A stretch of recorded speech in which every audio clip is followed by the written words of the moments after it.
хүнтэй ирэх вэ? Жирэмсэн болчихвоо чи. Тэгж л загнадаг байсан шүү дээ. Нэг л одоо тэр хүн унтцсан юм чи ямар буцаагаад хүнтэй унтуулаагүй болох гэж шүү дээ. Загнаад биений юм ирэх нь бараг онгоо шившиг те. Хинт шилж болохгүй бүр нэг юм байна. Хулгайчаа гизээ чирээ түрээд тэрвгэл амар те.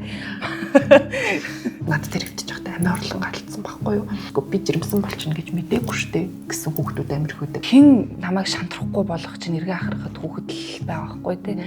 Би аконы үнтэй штэ миний аим. Би ханд явж яах юм бэ? We Smile Dental Clinic. Инээмсэглээчүүл. Сайн байцгаана уу? Nova Talk дээр өнөөдөр бид хүүхэдгүй ирээдүйн сэдвийн хүрээнд дэлхийн трендийг дагаад цөөхөн хүүхэд төрүүлэх нь ер нь зөв юм уу те? Эмэгтэйчүүдийн бас байр суурийг ярилцахаар манай хоёр зочин манаас ирсэн байна. Эхнэрээ эмэгтэйчүүдийн үндэсний төвийн эмч Намуу маань ирсэн байна. За мөн та бүхний бас сайн мэдэх жүжигчин, найруулагч Гэрэл Туяа буюу бас гэрлээ маань хүрэлцэн ирсэн байгаа. Сайн байцгаана уу? Бацгаана уу? За ер нь бол жилээс жилд бол төрөлтийн тоо бол дэлхийд даяар ингээд буурж байгаа юм билэ. За тэгээ 2024 онд жишээ нь 59644 хүүхэд Монголд бол төрсөн. За энэ нь 5 жилийн өмнөхтэй ер нь харьцуулах юм бол 25%-аар одоо буурсан байгаа. За хэрвээ ингээд энэ трендээ дагаад явах юм бол Нүбээс гаргасан судалгаа шүү. 2027 гэхэд бол одоо нас баралтын тоо болон одоо төрөлтийн тоо яг ингээд тэнцэхээр байгаа юм билэ. Тэгэхээр ер нь бол бид нар яг залуучууд яагаад төрхөө болов те яг энэ сэдвэр нэг юм мини сурвалжлах хийсэн байхгүй юу. Тэгээд бас гурлаа хамтдаа үзцгээе. Үгүй. Одоогоо далгүй. Болохгүй. Одоо юу? Одоо тэгж бодохгүй байгаа. Үгүй. Үгүй. Тэм болно. Тийм болно. Одоо чирсэн баг. Би бол одоо 2 хүүхэдтэй. Тэгтээ ахад болно гэж бодож байгаа. Энэ нийгэм төрчгтэй хүүхэд битгий хэл тэгээ эмэгтэйчүүд ч гэсэн эрэгтэйчүүд ч гэсэн амьдрах хэцүү. Ганц дан хүүхдэрээ нөлөөлөхгүйгээр Одоо ингээл яг өсгийдэг гуталтай явхад хүртэл ингээд яг энэ зам нь хүртэл амар хэцүү. Тэнгүүд одоо хүүхдтэй болох гэхэд хүүхдийн тэргээ түрээж явуул тэгэл ер нь яг асуудалтай юм шиг санагдав. Монголд хүүхдээ хараад гэртээ суух юм бол ерөөсөө ажилгүй. Тэ юу ч хийдэггүй гэртээ суудаг гэсэн ойлголт нь төлхөө байдлаас эмэгтэйчүүд ер нь гэр бүл төлөвлөлтөд хойшлуулдаг байх гэж би бодоод байна. Гэр бүл төлөвлөлт тодорхой хүнийг амжилтанд хүрснийхэн дараа байвал зүгээр. Тийм, ер нь амар сайн төлөвлөж бодолцол хэрэгтэй. Үгүй манай ээж хэлсэн. Тэгээд ингээ хүүхдтэй болж юм бол ээжтэй гаргаад өгчөөл гэдгийгсэн. Залуунаас яг залуу хүн шиг юм санагддаг шүү. Яг амьдралаа зохиогоод өөрийнхөө амьдралыг өөрөө зохиосныхаа дараа хүнтэй ер нь учирсан дээр юм шиг санагдаад. Зөв бодолтой хүнийг таньдаг болсон цагта гэр бүл төлөвлөсөн намайг зүгээр гэж бодсон. ямарваа нэгэн сургууль, цэцэрлэг, нийгмийн бүх зүйл ерөөсөө ямар ч хариуцлага байхгүй. Яг гол бэрхшээл нь бол ажлаа их үү, хүүхдээ харах уу. Тэгээд нийгэм нь болохгүй ахаар дандаа нийгэм рүү хутаанд болохгүй байх, энэнч болохгүй байх, тэрэнч болохгүй байх. Ерөөсөө ингэж хандах өөртөөсөө эхэлье гэж ерөөсөө бодоод байгаа. За одоо сая хүнд хэцүү өвлийг даваад дуулаа, амжилттай даваад дуулаа. Бүгдэнд баяр хүргэе. Бус дарны хүмүүс яаж амьдарч байгааг үзье. Тэр чинь сонирхолтой шүү дээ. Ер нь бол яг энд гарч байгаа бүх хүмүүс нэлээд тийм стресс бухимдалтай тий. Энэ насны талтаас нийгэмд ямар их ингэ стресстэй бухимдалтай амьдарч байгаа. Ер нь бол зүгээр нэг ингээ ярилцлагаас хүртэл харагдаж байгаа. Тэгээ бүгднгийнх нь яг нөгөө нэг хүүхдтэй болохгүй гэсэн шалтгаанууд дандаа нийгмийн стрессээсээ болоод байгаа байхгүй тий. Тэгээ бид нар ч гэсэн ингээл тэргээ түрэл явахтаа л яг ёо Монголын зам гэж бодчих тий. Ямар ч нөгөө нэг одоо inclined plane гэж үүдэг нөгөө налуу зам байхгүй. Тэгэл яа за болио гэл тэрэгч хүртэл авахд ч гэсэн хэцүү л хэцүү тий. Тэгэл ер нь бол ихэнх залуучууд нь тэгээ өөрсдөө амьдралаа гоё бүрэн ингээд зохиочоод ингээд дараа нь бид нар хүүхдтэй болно гэсэн юм төлөвлөгөөтэй бол байна шүү дээ. Тэгэхдээ одоо яг энэ нийгэмд бол бид нар яг амьдралаа докторжуулаад тэ амжилтанд хүрсэн нас бол бараг 40 шүү дээ. Тэгэхээр 40 нас хүртэл манай залуучууд бүгдээрээ жирэмслэхгүй гэсэн бодолтой байгаа байхгүй. Тэгэд энэ насны талтаа одоо 40 хүртэл бүр ингээд амар их ажил хийж штэ. Сая бас нэг эмэгтэй хэлж штэ. Ажил хийх үү хүүхдээ харах уу гэдэг бол маш их асуудалтай. Тийм учраас одоо ингээл ер нь бас нэг нэлээх нөлөөлж байгаа байгаа. Одоо ингээл хүүхэд гаргачих гээл тэгэхээр айгүйх асуудал байгаа шүү дуусаа. Тэгээд хүүхдээ гараад гэртээ сууя гэхээр мөнгөгүй болчихно. Ерөөсөө л яг нэг одоо энд хоёр ээж бол бүр яг тэгж хэлж штэ тий. Ажил хийх үү эсвэл хүүхдээ гаргахгүй бүр ингээд ингээл стресстэй тултаал амьдраад байгаа байхгүй хөрхөн. Тэгээ бүр нэлээ стресстэй яаж энэ болохгүй тэр нь болохгүй гэдэг бол ер нь бол үнэн тийм болохоор бас яг энэ байдлаасаа болоод төрөлт одоо багасаад энэ нас баралтын тоодоо ер нь бол энэ тэнцүү болж байна гэж шүү дээ. Тэгээд цаашдаа миний л бодлоор ер нь бол яг энэ дэлхийн трендийг дагаад те манай монголчууд чинь 3 сая явуулахнаа.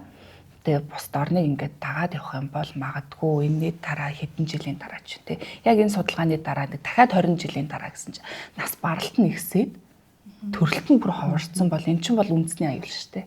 Монгол үндэстэн хүн ам иргэний тоо цөөрч ийн гэдэг чинь үндэстэй устгахаас магадaltaй гэдэг бас хүмүүс маань жоохон томоор бодох хэрэгтэй. Гэхдээ яг одоогийн нөхцөлд амьдрахад бол хэцүү байхгүй.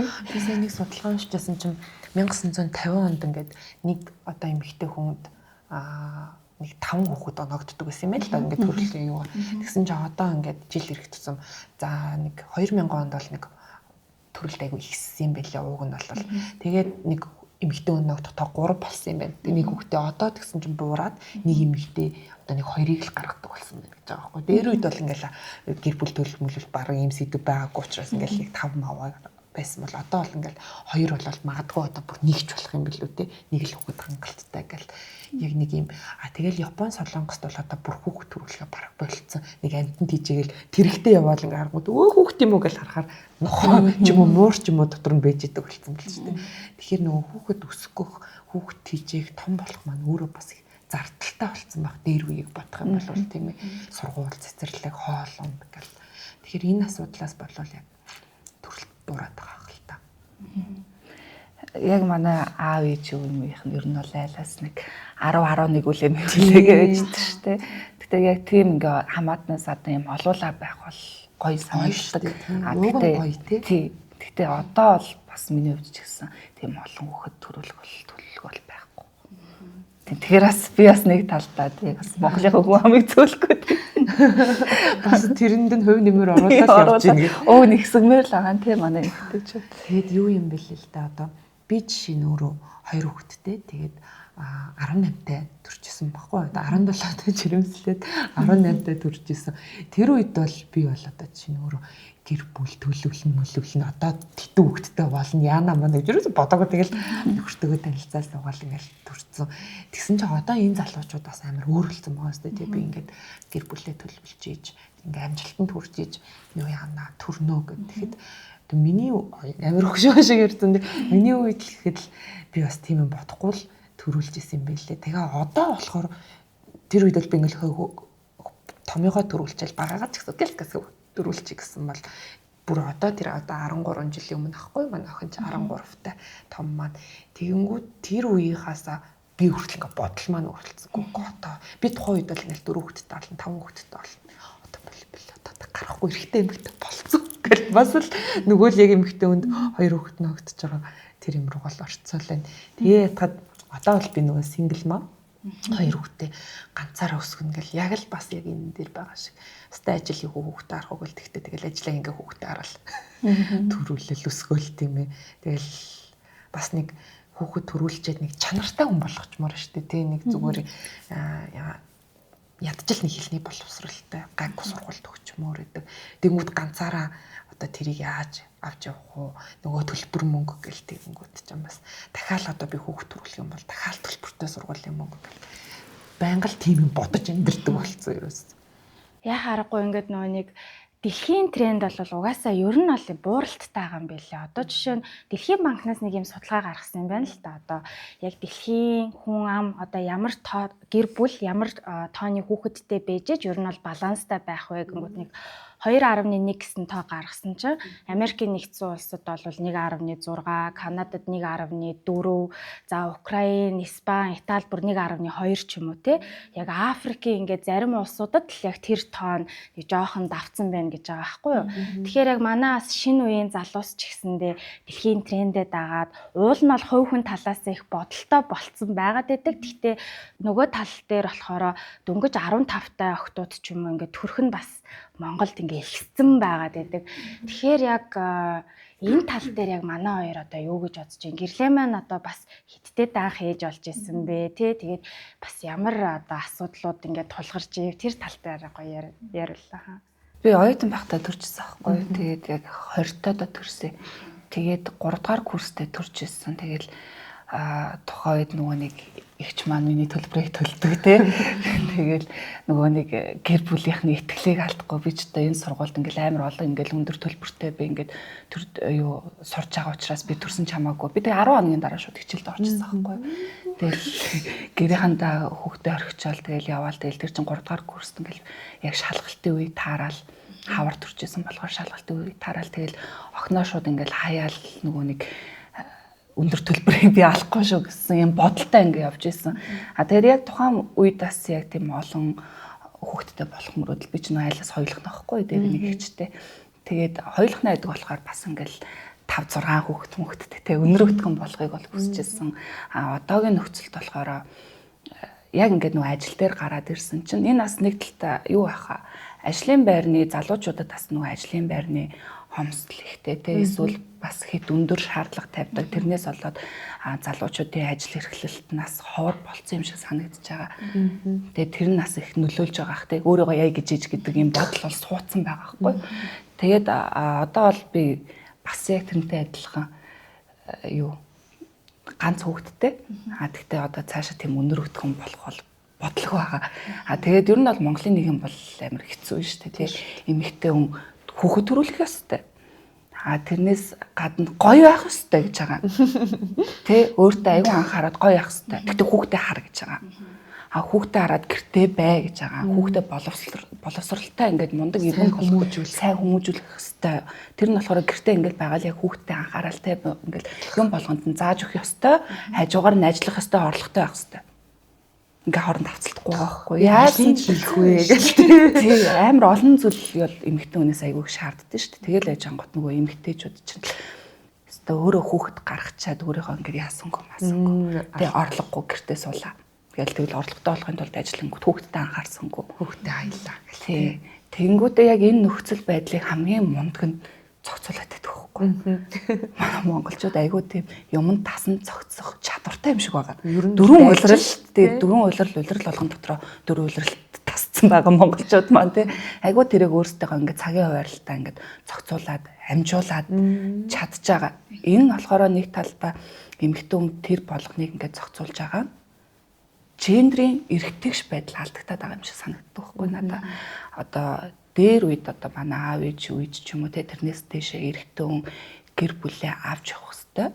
Эрэгтэйний үүрэг бол те эхнэр хүүхдээ тэжээгээд авч явах үүрэгтэй. Энэ бол хувийн үүрэг байхгүй. Эмэгтэй хүний үүрэг бол хүүхдээ гаргаад орой нөхөр нь ирэхэд халуун хоолын бэлдсэн гэр орон нь цэвэрхэн те амжилтын ард эхнэр нь ингэсэн зогсож явах хэвээр байхгүй. Тэгсэн чинь одоо ямар болцсон бэ гэсэн чинь эрэгтэй хүнтэй би энэ амьдралыг авч явахад ингээд хэцүү байх чи хамж цугтаа гэдэг. За окей хамжи хүүхдийн аргагүй. Хоол хийх вэ? Энэ гэрийг хэн цэвэрлэх вэ те? Чи цэвэрхэн хувцас тавих уу эсвэл өчигдөр өмссөн хувцас өмсөд явах уу? Тэгээ ер нь бол гэр бүл гэдэг чинь нэг нэгэндээ яг ингээд ижлэлтэн тас ингээд нэг нэгнээ нөхцөн байх хэрэгтэй байхгүй. Тэнгүүт ингээд нэг юмны төлөө цугтаа ингээд яваад ахаар чинь тэнд нэг юм хоосон орон зай үлдээд орхигдоод байгаа байхгүй.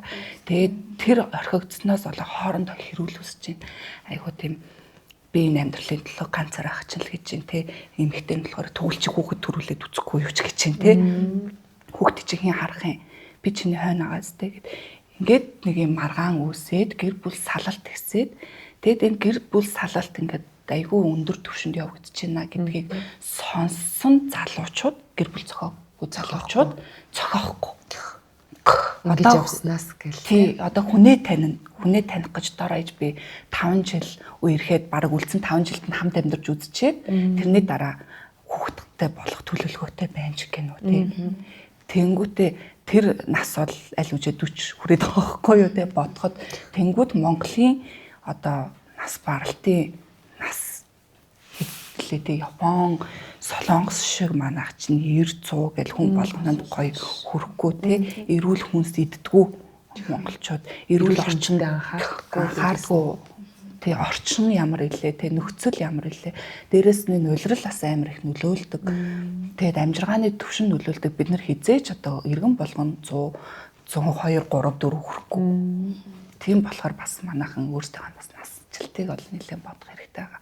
Тэгэл 40 настай хүүхэд төрүүлэхэд 50 өнгөрөөл 60 шүргээл бараг нас орчих. 20-д нөгөө тулчвал хэцүү.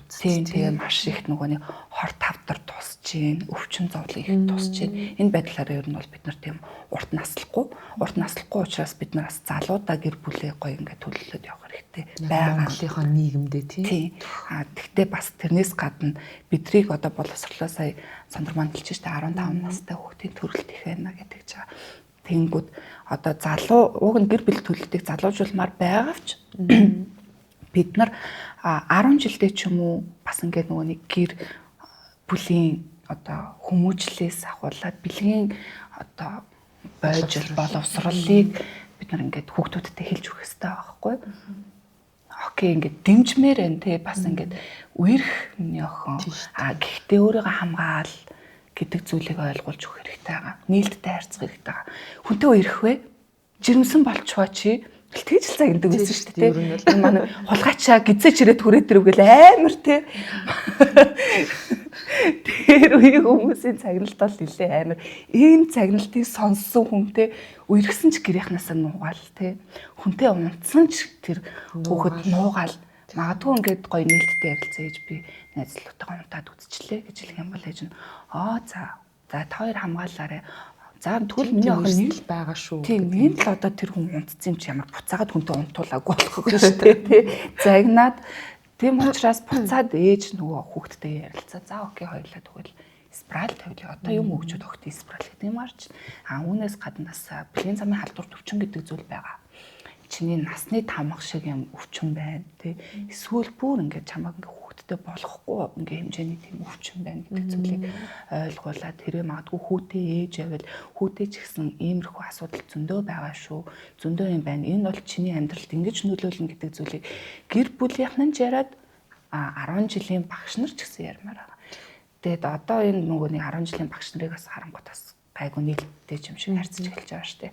Бидний үед бол зүгээр л хав зүгээр багш харах юм бол гарнаасаа барьжсэн бол шууд гармаараа шидэл танихгүй юм шиг царайлаа л тий. Заарсан юмнуудаа гэж загнуулаад коридороор нэг хашгираал тэгэл бүр нүур хамуулаагаал тэгэл тийм үерхэл гэдэг зүйлийг 10 жил баг хорьцсон юм шиг байсан шүү дээ. Тэгээд тэрнээсээ болоод бас жоохон алдах үе бол нэлээ их байсан байна.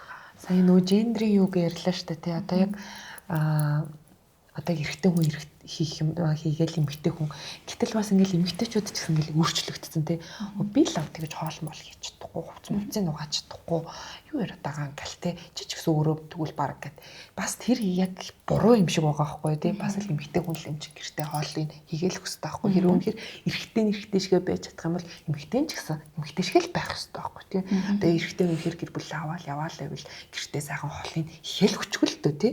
Тэгээл гой хурцын цэвэрхэн л явуулъя л та нөхрийнхөө бас гэтэл чин бас нэг юм амар яг эргэдэг шиг гал бид нар бүгдээрээ ингээл одоо хүүс гэж баг байхгүй болоод ч байгаа юм уу тий. Яг л ингээл хүүсгүй болцсон тий.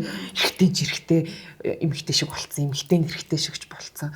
Одоо тэгэл нөгөө монголчууд ярьдаг штэ гэрт орж юм гадаа гарч ирвэл ингээл эмэгтэй хүмүүс нь бүр яг тийм болцсон тий. Одоо би бол одоо тэгэл машин өөрөө засаал тэгснэ орж хоолоо ингээл хүүхдээ хараад яг л нэг тийм эрэгтүүд би хаяа өөрөө ичүүлж гэж бараг бодоод байгаа юм шин тий.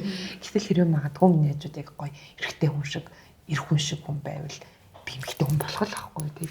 Тэгээд болчихъя гэхээр ингээд бас нэг эрэгтэй хүний ажиллах одоо энэ Монголын даатгал, маатгал тий нийгмийн даатгалын өндөр байдлаас бол бас амьдхад хэцүү байгаад байгаа шүү юм л та. Тэгээд энэ заа тустай шууд сэдвээ хальтай шүү. Энэ нөгөө эрүүл мэндийн боловсрал гэдэг байгаа шүү дээ. Одоо 10 жилийн энэ боловсролын систем нөгөө нэг энэ гэр бүл төрөлхтөнд амар чухал тийм ямар ч тийм хичээл ордоггүй. Тэгэл нөгөө тэр эрүүл мэндийн ном гэд байдаг юм билээ. Би тэрийг харж үзсэн чинь мэдгүй яагаад тэрийг хэн зохиодгийн болоо гэмээр мэдгүй бол эмчнараас асуултаа тэрийг зөвлөгөөг нь аваад ийм зөвлөгөө оруулъя гэд амар гой зөвлөгөө байх байтал нэг галзуу юм шиг мэдгүй эрүүл мэндийн боловсролын орж байгаа багш нь өөрөө ч гэсэн бас нэг тийм боловсралгүй яг эмч хүн бол байдаггүй юм байлээ эрүүл мэндийн хичээл орж байгаа одоо энэ 10 жилүүд.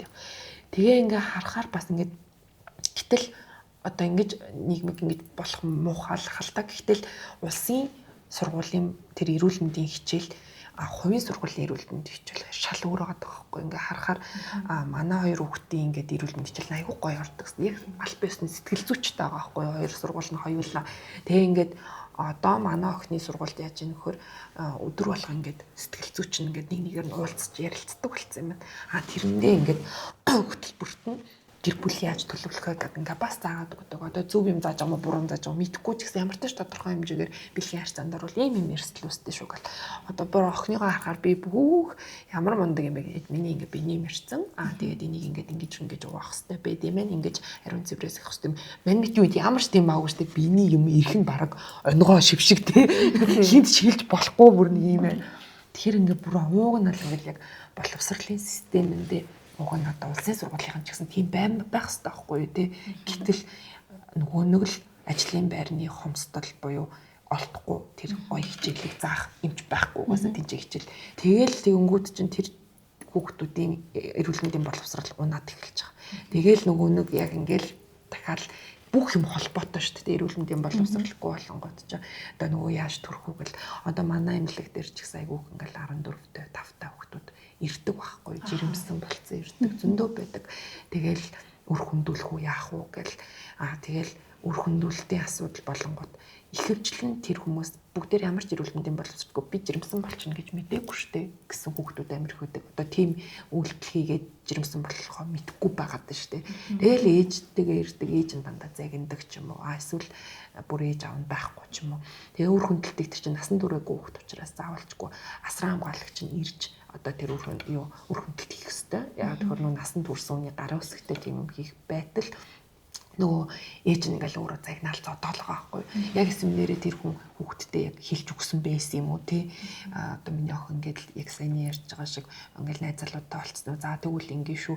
Ингүүл жирэмсэн болтгий шүү. Жирэмснээс гэхдээ хамгаалж бас болтгий шүү.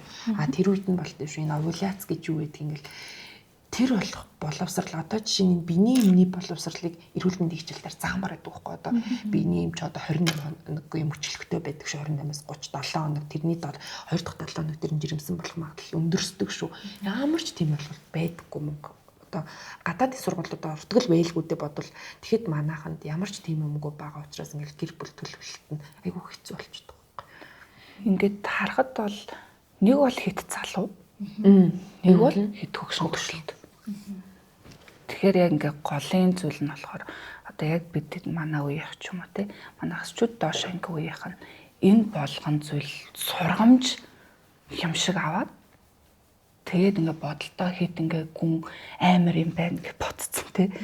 Яа ганцаараа амьдрах хэцүү юм байна. Эсвэл ганцаараа хүүхд төсгөх хэцүү юм байна. Салвал би ингээ зовх юм байна.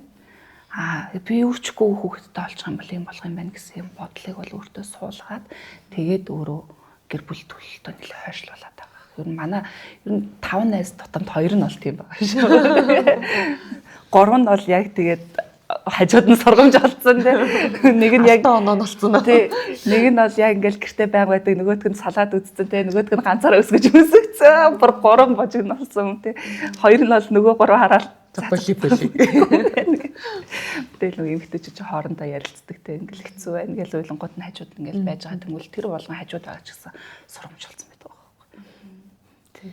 Одоо ер нь хүүхэд өвдөх ер нь хамгийн хэцүү байдаг шүү дээ. Тэгэл одоо яг эд нөгөө бужигнсан үе дээр нь ингээл ажилдаг айгуусаа мэдээлэлтэй байгаа шинэ үеийн залуус ч гэсэн ер нь бол 2 3 хэлж байгаа одоо манай ингээл утаа нь ямар илээ өвөл те тэгээд эмнэлгийн үйлчилгээний яг ингээ хүрэлцээтэй байдаг дээр бас их хэцүү байдаг гэд энэ тал дээр ер нь манай эмч маань сая нөгөө бичлэгэн дээр нэг залууд гэж шүү дээ. За өвлийг амжилттай давлаа бүгдээрээ энэ өвлийг бид нар яг тийм хүүхдийн эмчнэр ч гэсэн ёо за нэг өвлийг давлаа гэл хавар болонгууд ээж аав нартайгаа нийлээ давлаа гэл тий айгүй зүүн яг өвөл болохоор тэгтээ яг өвөл ер нь ачаал ихтэй байдаг бах тийм маш их шүү дээ. Одоо ингээл хүлээ авахаар тэгээд энэ сүүлийн жилүүдэд айгүй санаа ингээл өмнө нь ч өвөл айгүй ачаалтай нэг хүлээ авахаар дор хаяж нэг 300 хүүхэд үзүүлдэг байхгүй юу.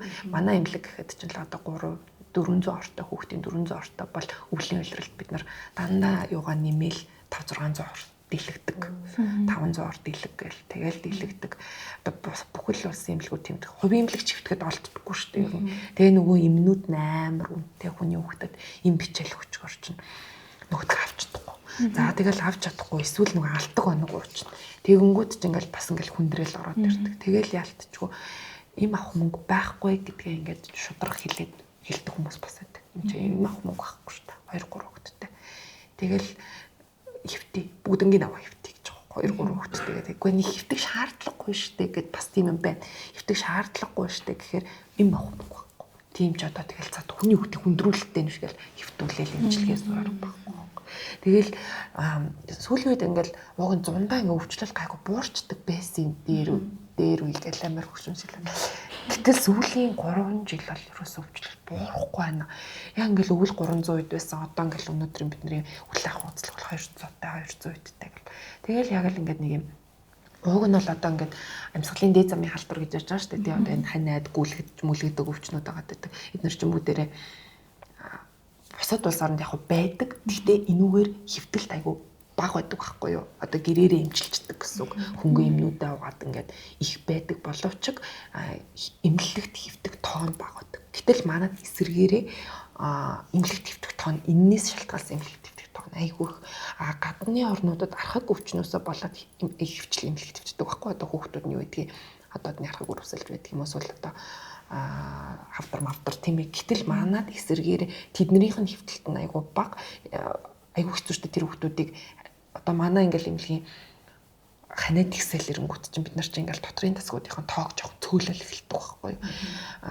Тэгэл нөгөө ханааднууд авах гал нөгөө нэг цочмог байгаа хүүхэд хүндэр чинь айгу хүндрэх эрсдэл өндөртэй учраас тэгээд ингээд ерөөсөө өвчлөл буухгүй байгаа нь одоо бас ингээл айгу хүмүүс асуудаг л да юм чи арын бохирдолтой холбоотой юу гэх.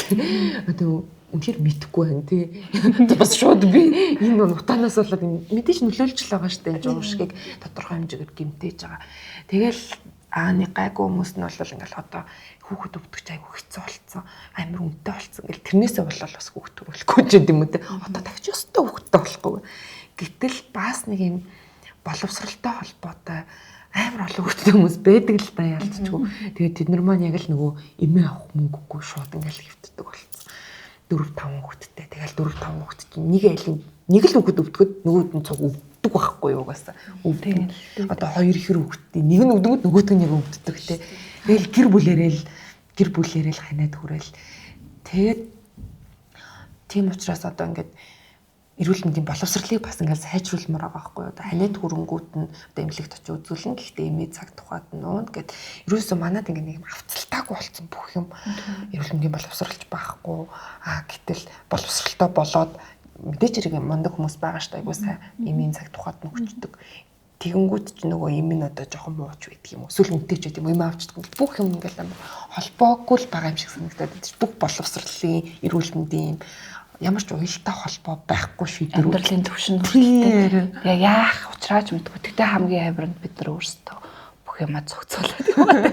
Мэдээж амьдрал ямар ч гэсэн тийм зохицуулна гэл. Харин тийм Монголч ер нь жоохон бас хэцүү санагддаг шүү. Яг нийгмийн асуудлууд ч гэсэн.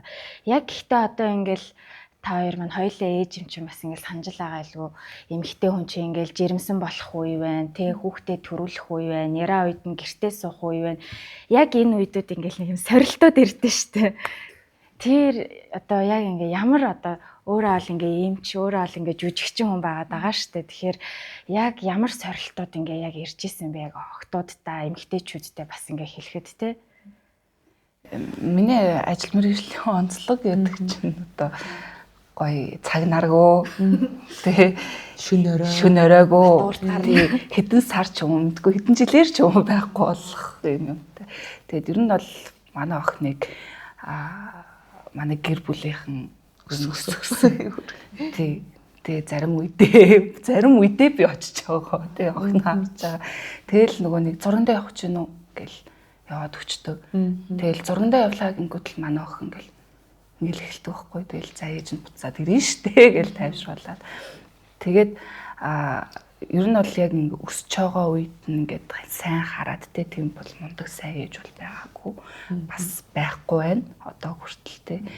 Тэгээд яг охиндоо найдаж итгэж байгаа юм нь том болоод одоо ярилцсандаа уучлаарай гэж хэлэндээ ээж байгаа ойлгондоо одоо л тий хамт байхгүй байна л гэж гомдож байгаа тий. Тэгээд хамгийн хүнд зүйл бол сая 1-р анги байлаа. Тий. Хамгийн хүнд үе нь тэгээ дөнгөж нөгөө нэг уншиж бичих, дээрэс нь танихгүй орчинд очих, багш сурагчийн харилцаанд очих. Нөгөө яг 10 жилийн тэ суух ёстой, суух хичээл дээрээ суух хичээлээ хий. Багш юм заан тэрийг сурах ёстой гэдэг аюу хүнд үе байлаа. Тэгээд давхараас нөгөө нэг өөрөө харж амжихгүй байгаа болохоор манай гэрийнхнээс өөрсдөө нөгөө нэг ажилтай байдаг учраас охиныг маань нөгөө нэг өдөр аваачиж хөргөж өгтөө орой авах ингээд цаг нь жоохон таарахгүй учраас өдөр өнжлөхд явуулдаг. Тэгээ хүүхдээс нэлээ ядардсан байлээ 1-р анги хүүхд чинь тийм. Унтчихсэн хүүхд чинь одоо босч ирээд л бүх юмаа хийдэг. Тэгэл хариуцлага үрж эхэлж байна. Юм ойлгож байна. Хүмүүстэй харьцаж эхэлж байна. Тэгээ давхараас нөгөө нэг юм дэвших тусмаа би хөдөлмөрлөж мөнгө олох ёстой зүйл улам бас дэвшиж байгаа байхгүй юу те. Хүүхэд том болох тусам. Тийм том болох тусам. Том асуудал. Тэнгүүд нөгөө нэг мөнгө олохын тулд хүүхдээсээ бүр улам холдоод байгаа байхгүй юу. Яг үнэ. Тийм. Тэ жоохон ингээл ойртол тэнгүүд энэ дас нөгөө нэг гендер магадгүй бас те хань ингэ байсан бол ингээл зэрэгцээд ингэ явах ёстой доо. Тэгээ ганцаараа ингэж байхаар чинь өөрөө улам хичээх ёстой болно. Өөрөө илүү мөнгө олох ёстой. Тэгээл одоо өдөр өмжүүлэх гэхэд л одоо хамгийн багадаа 400,000 төгрөг одоо сар болгон өгч юм тий. Тэнгүүт одоо нөгөө гэр бүлийн сарлтын төвшөнд бас нөгөө нэг хуулийн дагуу тэтгэмж авах зүйл гэж байгаа шүү дээ тий. Тэгэл 200,000 төгрөг. Тэгэхээр хүүхэд сар 400,000 төгрөгөөр өдөр өмжүүлэхэд яваад шүү зүгээр. Өдөр өмжүүлэхэд л явж штэ. Энэ хүүхд чинь өсөхийн хэрэгцээгээр гутал нь том, гутал нь багадна, хувцс нь багадна. Дахиад ном юмнууд аавна. Тэгээ бас хэрэглээ нь бол боловсролд нь анхаарахын тулд дахиад өөр ингээд номнууд ч юм уу те ингээд хэрэглээний зүйл амар их болно. Тэгэхэд одоо тэр улсаас тогтоос 200,000 төгрөг хаана хүрэх? Хаана ч хүрэхгүй шүү дээ. Тий. Тэнгүүд зүгээр бид нар дэлгүүр гарахад л те зүгээр тор талаар нь юм авахд л 200,000 төгрөг хүрчдэг шүү дээ. Зүгээр дэлгүүр ороход 200 байтхаа л одоо бас амар үн нэмэгдээл. Тийм. Тэгээд сая бол миний хувьд бол яг тийм санагдсан энэ жилийн хугацаанд. Тэгээд дээрээс нь хүүхэд ханаа төрнө. Энэ бол зүгээр ёс юм шиг байгаа. Бүр ханаа төрөх бол тэг хамгийн аимшигтай. 1-р ангийн хүүхэд өсөг үзэж байгаа хичээлэн битээ таслуулаарай. Гэдэг бүр амар. Тэг ханаад бүр ингээ нурмаачдаг шүү дээ хүүхэд бүр ингээ өрөвдмөр болоод халуурал хөлс мөлс нь гараал тэг хоолнд дургу болоод тэгэд тэр хугацаанд хичээлд нь явуул гинэ нөгөө хичээлээгээд ядарч байгаа хүүхэд чинь хажуугаар нь халуурсан бид нар халуурсан үедээ яаж ажиллаа гэдэг лээ тэг тэр хүүхэд тэгэл дөнгөж юм сурж байгаа хүүхдээ ингээл явуулаад тэгээ би явуулсан шүү дээ өөр сонголт байгаагүй тэгээ би явуулсан. Тэгээ өдөр өнжүүлэхин ч гэсэн хичээлийн давтуулдаг бас тий. Өдөр өнжүүлэх айгуу дэмтэй. Миний оронд хичээлийн сайхан хэлгүүл ойлгохгүй байгаа юм. Тийм маань харж өгч байгаа. Хичээлд нь хүргэж өгч байгаа, орой навж өгч байгаа. Нөгөөсөө ингээл хүүхэд томрох тусам л асуудлууд томордог тий. Би томрдсон байна. Ингээл багтаа бол яг хөө ингээл нэг сүү памперс араал мөнгөн ч гэсэн хязгаарлагдсан. Одоо бол ингээл манай охич бүр том болсон учраас ээж мөнгө гэл мөнгө гэх юм уу давтамж нь улам л ойртоод байгаа зэ. Тэгэл нэг сий ордог гэсэн бол хата кафе бэн орох гэж мөнгө гэл ерөөсөө мөнхийн л бүх юм. Тэгэл би ч гэсэн яг ингээл одоо эмчнэр бол цаг наргүй ажилтдаг бид нар ч айгу баг цалинтай учраас жижүүр хийж одоо жижүүрийн мөнгө гэж ордог байхгүй юу? Ер нь бол тэгээд жижүүр хийх тусмал арай нэг жоох илүү цалин авна да. Тэгээд ч одоо би бас нэг илүү цалин авах гал жижүүрээ нэмж байгаа байхгүй юу? Ерөнхийдөө өөрийнхөө тэгэл ерөөсөө мэдгүй манай хоёр хүүхд бол байнга л ээж байхгүй тэгэл хоёулаа л би эзэж юмч болохгүй ээж гэртээ байдаггүй ээж ерөөсөө байдаггүй. Тэгээ нэг нийтдээ юм болсон нь нэг хүүхд надад үзүүлж авахгүй орой жижүүр дээр тэгсэн чинь ээжээ энэ юмч гэр байдгүй мó гэж нэг хүүхэд нэмэр хөрх. Яасан би эмчтэн гэр байгаа штэ гэдгсэн чинь та намайг ирэх болгоно л байж ах ингээ бүр өөрхөнд тэр хүүхэд хүртэл намайг анзаарсан мөгийн ажил дээр байж байгаа. Тэгэл яг хэлсэнчлэн ингээл одоо хүүхдтэйгээ ойр байя гэхээр нөгөө нэг мөнгө болчих гээд байдаг тий. Одоо цуг ингээ хараад байж. Тэгээ байхгүй ингээд угаасаа хүүхдээ яг өдөр өмжүүлэхээр харуулахын тулд илүү их мөнгөтэй болох учраас нөгөө зайн хоёр хүүхдтэйгээ уулзах зам нь улам л холтоолох байхгүй тий. Нөгөө мөнгөнийхээ араас явах уу, хүүхдийнхээ араас явах уу, хүүхдийнхээ араас явахын тулд мөнгөтэй болох хэрэгтэй, мөнгөнийхээ араас явахын тулд хүүхд өгөх хэрэгтэй. Яг тийм. Тэгэл яг ангаахт сурж байхдаа би бас 2 хүүхдээ хоёулангийн төрүүлсэн. Бас л нэг 6 жил сурна бид нар чинь дахиад төгсөөд 2 жил сурна, дахиад 2 жил сурна, нэг 10 жил сурах юм чинь 1 жил завсартчихл юм бол хайр нөгөө 10 жилээс маань гэл тэгэл бас хоёулангийн хаяал бас л 10 он бол хичээлд орцсон, 5 10 он бол орчдөг байсан. Тэгэл ерөөсөн. Тэгтээ яах вэ тэгэл амьдрал энэ болоод байна л да юм шүү дээ. Нэг солихоо тагаа хамгийн сонирхолтой тийм монголчууд хинээд хүрх ёс юм уу гэж зүгээр энэ дээр нэмэлгээд бид нар нөгөө вакуум орчинд амьдраагүй учраас яг бүр ингээд судалгаагаар ямар ч дэлхий дээр байгаа хүн болгон жилдээ 3-4 удаа ханаад хүрх ёстой гэх юм уу те баг яа тэгэхээр бид нар ч ингээ вирус донд авах магадгүй бид нарт харагдахгүй ч гэсэн энэ таниадны вирус байж л байгаа. Тэрийг 3-4 удаа заавал хүрдэг хүрээд нөгөө тархлагаараа хүрэх нь ингээ хөнгөө ханиадыг даваа явж явах хэрэгтэй. Одоо нэг нус гожоол нэг ихний нэг 2 хоног халуураал тэгэл ингээ хөнгөн тархлаа сайтавал даваа гарчна гэсэн. Гэтэл манад яагаад байгаа вэ гэхээр нөгөө 3-4 удаа ханиад хүрж байгаа нь ерөөс нь хөнгөн давагдахгүй байгаа. Дандаа хүндрээд байгаа тийм хүүхдүүд хатгаа болно эсвэл олон хоног ингээ халуурн ингээд тэр нь магадгүй одоо бас л нийгэм орчинтойгоо холбоотой байгаа хэл та. Тэгээ ингээ 3-4 удаа ханаад хүрэх ёстой байтал манад бол одоо хүүхдүүд мэдхгүй жилд одоо хитж хүрээд байгаа юм тий. Нэг хүрээд ер нь тэр жигтэй сая идэхгүй гэл яваад байна. 5 сар хүртэл явлаа шүү дээ. 11 сараас ахуулаад аваад 100 болоосоо л тий. Өөрөө ч гэсэн дунд нэг хатгаа аваад 2 сар болж чинь гинүү тий. Амт төдөг тариулаад нэмэрхүү тэгээд хамгийн амин нас тэндээ тасаад байгаа шүү дээ. Бараг болдог юм болгоор болж байгаа юм шиг тий. Тэтгэмжийн асуудал ер нь ярьж штэ тий. Одоо дэлхийн нийт бол хүн ам бууралттайгаа бол одоо Япон, Солонгос улсууд жишээ нь $700 жишээ нь одоо сар бүр хүүхдэд өгдөг. Тэнгүүтээ илүү гэр бүл суурьтай одоо дөнгөж гэр бүл болж байгаа залуучуудыг илүү дэмжсэн бодлоготой ч юм уу тий. Манай Монголын хувьд болохоор нэг сар бүр 100,000 төгрөг бол улсаас ерөнхийдөө нэг өгдөн штэ. Тэгэхээр өөр одоо ингээд ямар бодлого тийм хүүхдийн зов тий. Тэнгүүд өөр одоо ингээ ямар бодлого ерөнхийдөө те улсаас нь бас ингээ гоё дэмжээд штэ залуу гэр бүлүүдийг.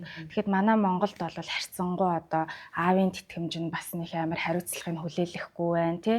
Тэнгүүтээ сар бүр улсаас өгж байгаа мөнгө нь одоо нэг доллараар бол нэг 20 хэдэн доллар юм уу та. Тэгэхээр чи ер нь бол яг энэ болгоо ингээл цалингийн хэмжээ одоо манай хөгжлөөс бас ингээл хамааралтай ч гэсэн ер нь боддог юм байдгүй одоо манай Монгол ийм бодлого баримтлал илүү залуус одоо хамт гэр бүлээ төлөвлөндөө ч юм уу тий тэр тал дээр яг энэ гэр бүл төлөвлөлтийн хувьд бол улс яг бодлого гаргах бол боломжгүй зүйл хаа. Энэ бол хүмүүсийн хоорондын харилцаа, нийгмийн стресс, бухимдалч гэнэ ийм юм л аюух нөлөөлдөг байх гэр бүл төлөвлөлтөнд.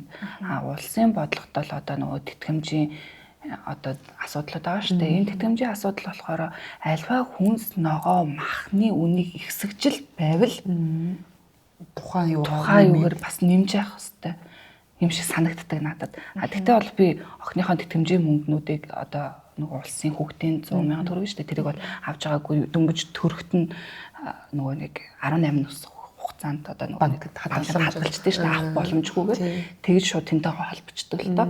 Гэтэ яг бусад хүмүүсийг харахад тий одоо арай амьдралын түвшинд бага одоо амьдралтай хүмүүс маань аа шүү дээ. Тэгээд тэдгээр хүмүүс чинь за нэг 100,000 төгрөгөөр өмнө нь яг ингээл ногоо 4-5 хүүхэдтэй айл байдаг та.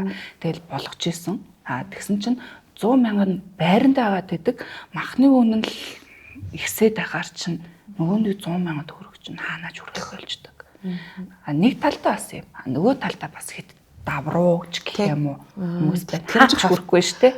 Гэцтэй чадахгүй тэндээс тэхгүй байна гэсэн бүр албатай юм шиг хүмүүс байдаг те.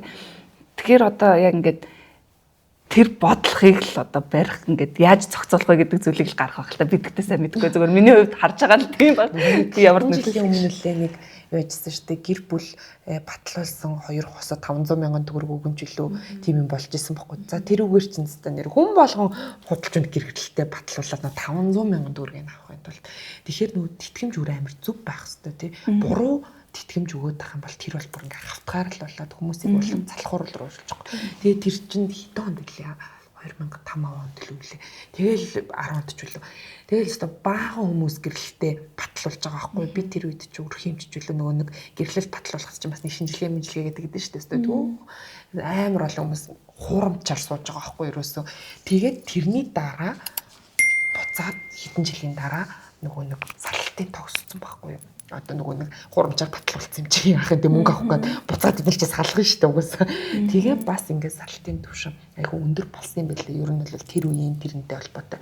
Тэгээд одоо Монголд ерөөсөө тэтгэмж авахын тулд амьдарч байгаа хүмүүс ч гэсэн бас байдаг гэж байгаа юм. Амар хавтгаарцсан яг үнэхээр тэр тэтгэмж зөв хүндээ зөв газартаа очиж гэнэ гэдгийг л одоо яг үнэхээр салцсан болвол тэр хүүхдэд очих тэтгэмжийг яг ихсэх хэрэгтэй. Яг тэр тэтгэмж.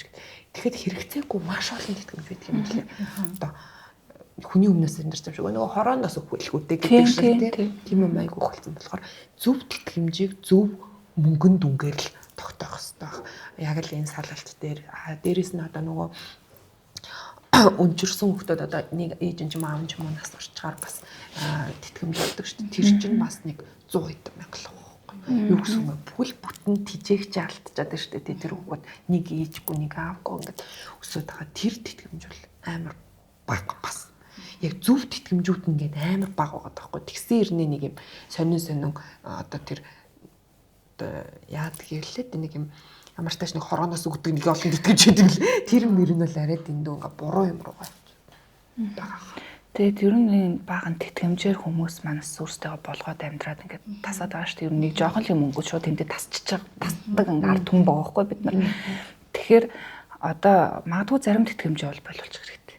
Боловч хэрэгтэй. Тийм одоо бас зарим нэг шагналаач гэнэ үү те.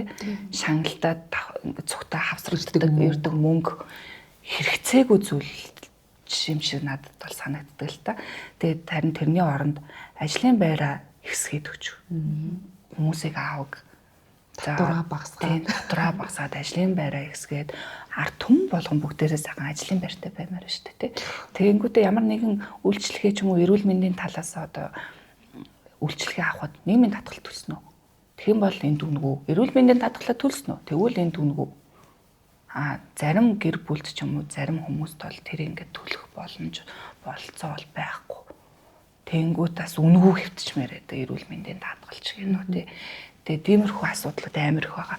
Тэгэхээр одоо ер нь бол дийлэнхтэй ажлын байргүй, ажилгүй, дээрэс нь бас нэг одоо бидрээс ингээд доош ингээд залуучууд маань албатай юм шиг амьдардаг болчихж байна. Сэтгэхүйн аягүй сонирн болцооч л тээ зүгээр юм мөндлөл юм тийм ээ өөрөг хариуцлага өөрөх чадамжгүй хариуд ингээ юм хэлэнгүүт ингээд өөрөө би хичих хэвээр гэдэг зүйлийг өөртөө тусгаж авч чадахгүй тэгээд тийм залахгүй нэлен хойлог өөрс би төвтэй тэр бол хамгийн хүндрэл болчих жоохгүй яа тэгвэл өөрөө залахгүй байж би төвтэй байна гэдэг чинь би энийг хийхгүй гэх юм бол ажил хийж чадахгүй өөрийгөө тэжээж чадахгүй тэр хүн гэр бүл авч амьдарч чадахгүй тий гэр бүл зохиогоод хүүхэд өсгөж чадахгүй эмэгтэй хүн болж гин эрэгтэй хүн гэр бүл авч явж чадахгүй эрэгтэй хүн болж гин тийм болохоор бас ингээд нийгмийн үзэж байгаа зүйл илүү юм нээлттэй болсноос болоод жоохон тиймэрхүү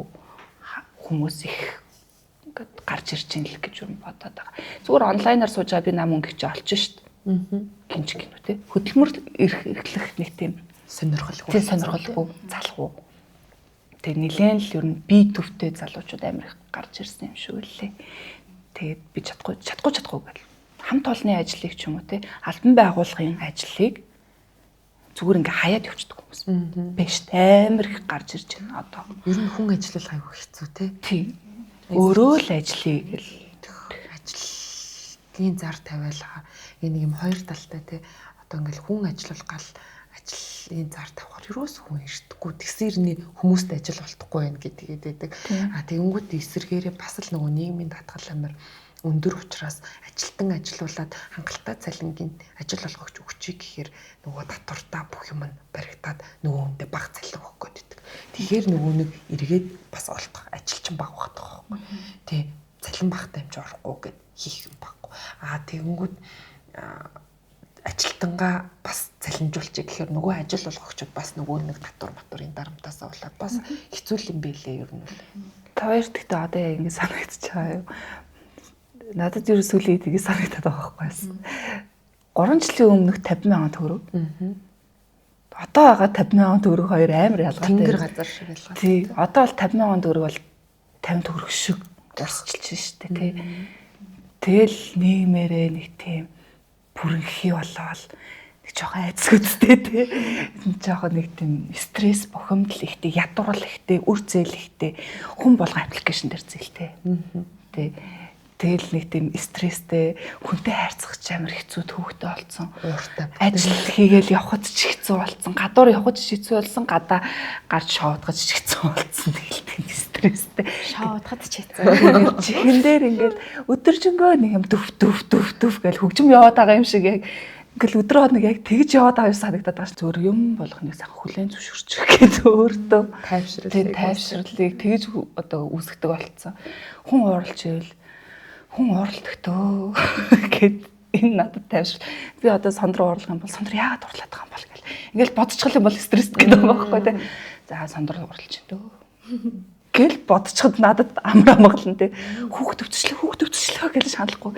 За хүүхд өвдлөө дөө. Тэгээд тань имлэхээр явъя та гэлгээ. Тий эмчдэр очиж байгаа юм чинь бас нэг эмчийн гарт орлоо дөө гэдэг. Тайвшруулаад. Ажил бүтсэнгөө тий. Тэн донд стресс ингээл амар стресс авчихсан юм бол ингээл толгоо молгоо өвдөөлтэй. Тэгээ ингээл хэдэн цаг унтсан ч гэсэн унтаагүй юм шиг мэдрэмж аваад идэв штэ. Тэгээ ингээ өөр өөртөө ингээд хүлэн зөвшөөрлийг ингээ авах юм бол хүн бас тайвширтай юм шиг байл.